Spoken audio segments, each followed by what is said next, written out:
Greyhill Incident captured my imagination when it was first announced. A small American town playing host to little grey men from outer space? Sign me up. I'm into all of that, but not in a conspiracy theorist sort of way. I just find the whole lark entertaining, and the idea of intergalactic creatures zipping through space, seeing our little blue dot and thinking, let's have a look down there, shall we lads? Is a fun what-if scenario I've buried myself in countless times with movies and TV shows. Rarely, though, has a competent video game come along and taken Hollywood's go-to sci-fi premise and had a crack at turning the concept interactive.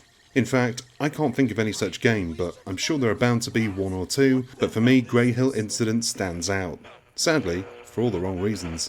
First off, the idea is sound and lays a solid base plate for what could have been a fun B-movie horror game with the familiar Greys stalking a sleepy town while its inhabitants board up their homes, don their tinfoil hats, and pray a few of their cows survive the night for the morning's milk.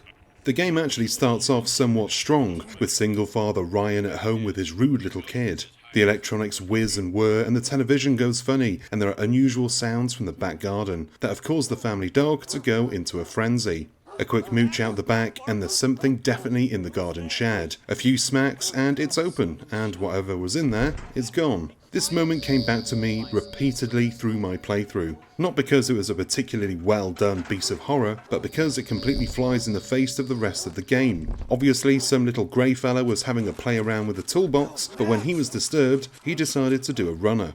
Later on in the game though, after a few tedious go here fetch that tasks and the ominous landing of an alien spaceship, the game opens up with the Greys freely walking around town, aimlessly wandering in the streets, poking around in houses and stalking the cornfields. Once they get sight of you, the chase is on and they come speed walking towards you as if you're the last bus for the night. It's just one of the many oddities in Greyhill Incident.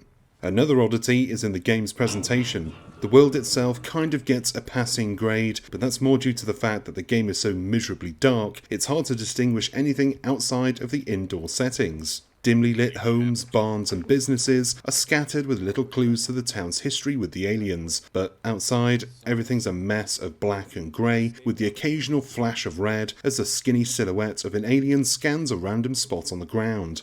I tried, in vain, to make the game a little easier to read by upping the brightness, but it didn't really help and it ended up looking like an odd Instagram filter had been applied to the game. It works against the gameplay too. Not that anything really works in favour for it anyway. The majority of the game is just you running from one area to another, collecting bits of foil, helping people escape from their own stupidity, and twatting aliens with a baseball bat.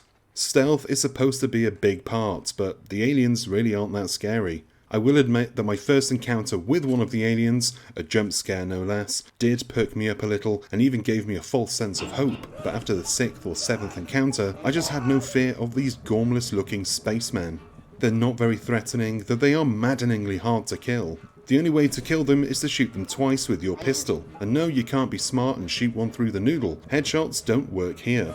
But you can, of course, shoot an alien twice in the foot and he will surrender to death's embrace with no problem. And that baseball bat you carry around, the go-to weapon for thugs who want to do some real damage to property and or people, useless, both in execution and delivery.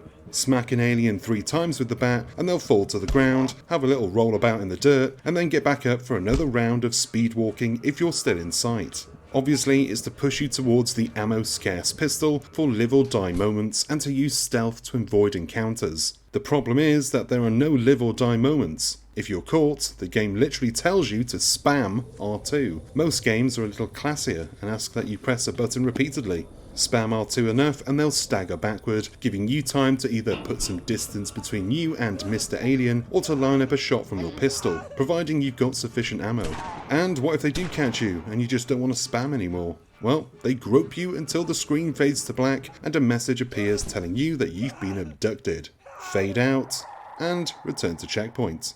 My gripe is that there's no real sense of purpose to it all. What do I lose? Nothing. What am I supposed to fear? Who am I supposed to care about? The story is laughably poor and delivered by some of the worst voice acting I've heard across all media. In fairness, the main character, Ryan, feels like a pro thrown among the amateurs. He delivers his lines convincingly enough, but everybody else, absolutely awful. And it's all taped together with a script that was clearly written by a non-native English speaker, perhaps with the aid of Google Translate. If not, then Ouch. It really makes it hard to get invested in the intrigue and mystery when it feels like you're a bit part in a poorly produced hidden camera prank show. Greyhill Incident's problems are many and highlights are few, though I suppose the fact it can be done within just a few hours could be considered its saving grace. I clocked in just over 4 hours of play before I hit the abrupt ending, and I can't say that I was displeased to be done with the game. I'm sure that if the game wasn't so frustratingly designed, I'd have halved that time easily. There are no markers or waypoints, so a good chunk of time is spent fumbling in the dark, hoping to stumble forward to the next beat. I can't recommend Greyhill Incident. It's just not a very good game. It has some great ideas, and I'd have loved to have seen that 50s horror style alien invasion done justice, but it's just not happening here. You would literally have more fun sitting on your porch rooftop, sticking your bum in the air, and hoping for a probing. And that is the end of this review. Thank you as always for watching, it's always appreciated. If you enjoyed this video and found it useful in some way, go on down below, hit the like and subscribe buttons, and give the bell icon a ding so that you get notified whenever we've got new stuff for you to watch. I've been Chris, you've been gorgeous, and I'll see you on the next one. Until then, cheers my dears.